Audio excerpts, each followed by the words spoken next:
You're listening to Short Inspirations from Ralph. The Bridge to Hope, Part 3. Jesus Christ, the Messiah, is the only bridge to the Father, the only way. Asahel Nettleton said only Christ could build a bridge to God with only two pieces of wood. You see, if this was a chat about the founder of Christianity who is dead and gone, then the statement could be viewed as narrow-minded, exclusive, and even arrogant. But if a person is a Christ follower, there is no room for arrogance or pride or exclusivity, because that is not the pathway we are to follow. That's not the pathway we are told to follow. But when push comes to shove, our opinions and arguments don't really matter. If Jesus is who he says he is, and there is overwhelming evidence to verify this, that being the great I am, then it becomes a matter of fact or truth, whether a person accepts that or not. And to be honest, it's a great act of kindness to lead people to that pathway, to lead people to Jesus, and to lead them across the bridge, because there is no other way that leads to life. It's not all roads lead to. And to hold up Jesus Christ as the only way of salvation among all other religions and religious leaders is not unkind. It's the most loving thing we can do. When Paul wrote to the Philippians, he said this in chapter 2, verse 11.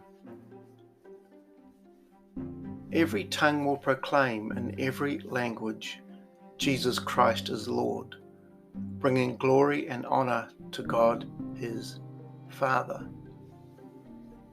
And the verse before talks about every knee bowing to him and submitting to that name. This is why Jesus is the bridge. No one else, nothing else, can reach anywhere near God.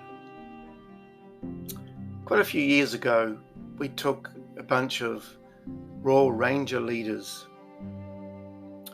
down the Wanganui River in New Zealand, and we were on Canadian canoes, 2-person per canoe, and it took us a few days. Wonderful trip.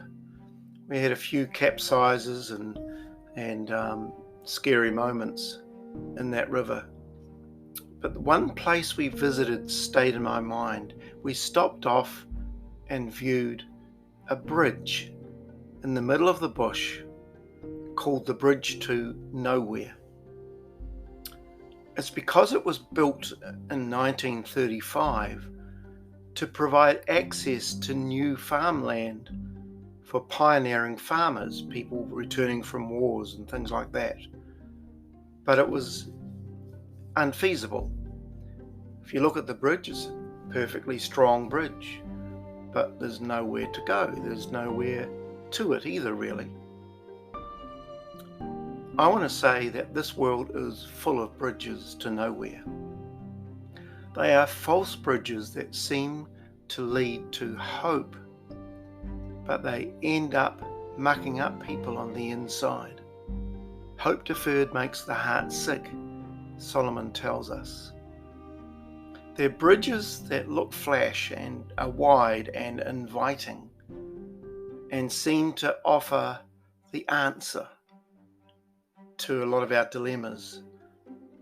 In recent decades, we've seen the rise of all sorts of sexual relationships and deviancy. It's almost like, well, the answer to my life is to do this and to let myself go to that. Even with gender confusion, it looks like a bridge to somewhere, but when a person gets on it, they realize that it's to nowhere. In fact, whenever mankind decides to go it alone without God, a false bridge is set up, and often with blazing lights and attractions, like a mirage in the desert, promises so much but fails to deliver hugely. I say this kindly as I end this, that Jesus Christ is the answer for the world today. Above him there's no other. Jesus is the way. God bless you.